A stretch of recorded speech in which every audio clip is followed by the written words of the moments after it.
André Gide's Fruits of the Earth.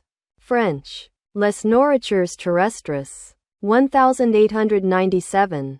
Is a unique work that emerged in the late 19th century French literary scene. Blending poetry, diary entries, travelogues, and philosophical musings. The book transcends traditional literary genres and is often described as a manual for escape and liberation. Even today, it delivers a powerful message about breaking free from social and moral constraints to embrace instinct and pleasure. Structure and form of the work.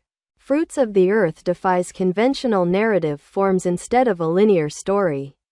It presents fragmented episodes, letters, and meditative reflections. The protagonist, I, addresses a young man named Nathaniel, sharing his inner conflicts, desires, and experiences with nature. For example, vivid passages describe the vitality felt under the blazing African sun and the emphasis on the pleasures of the moment. This structure encourages readers to let go of fixed ideas and embrace free thinking.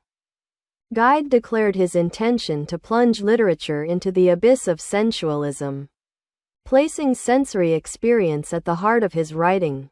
This was a bold experiment, carving a new path between the symbolist and naturalist movements of his time. Literary critic Henri Guéon praised it as a uniquely artistic expression. Main themes. Liberation from constraint. 1. Rejection of religious and moral shackles. Drawing on his strict Protestant upbringing, Gide criticizes traditional morality and religion for oppressing the individual. He urges readers to stand naked on virgin soil, freed from the shackles of the past, prioritizing humanity and the body over God and the soul. His travels in North Africa and personal conflicts, including his struggle with sexuality and his relationship with his wife Madeleine, reflect these themes. 2. Pleasure of the moment and passion for life. Gide famously declares, "Happiness exists only in the moment," emphasizing the importance of living in the present rather than the past or future. He values desire over possession and urges readers to open all senses to nature and life. This philosophy is reminiscent of Nietzsche's spirit in Thus Spoke Zarathustra.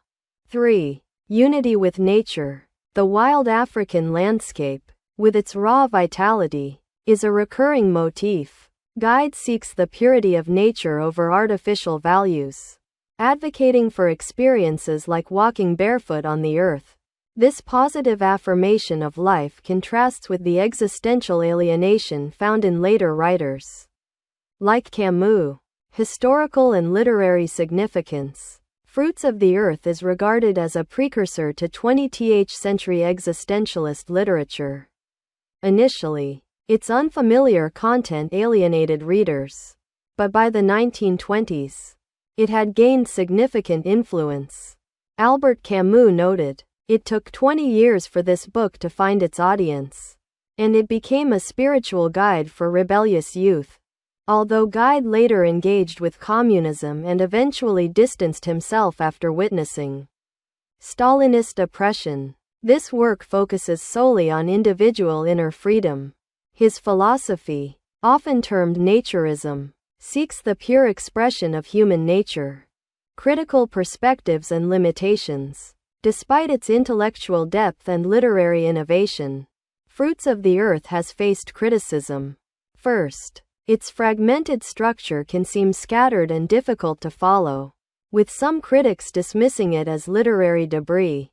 Second, its advocacy of pleasure risks devolving into extreme individualism, while Gide later reflected on the need for social responsibility.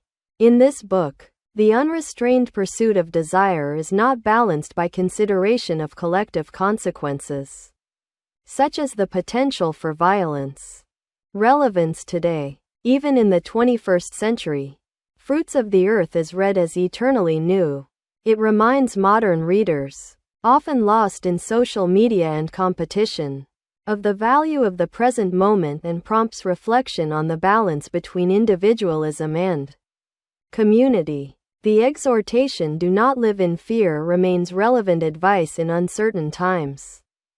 However, it is important not to misinterpret Gide's aesthetic of desire as mere materialistic hedonism. The secret of renewal he speaks of is not simple indulgence, but a process of self-discovery that requires pain and reflection. Conclusion. André Gide's Fruits of the Earth is a record of an individual's quest for freedom beyond social norms and inner conflict. Its nonlinear structure and hybrid genre represent a bold literary experiment, and its message that life itself is the only true wealth continues to resonate across generations. More than a classic, this book offers ongoing inspiration to those who strive to doubt themselves and be reborn anew.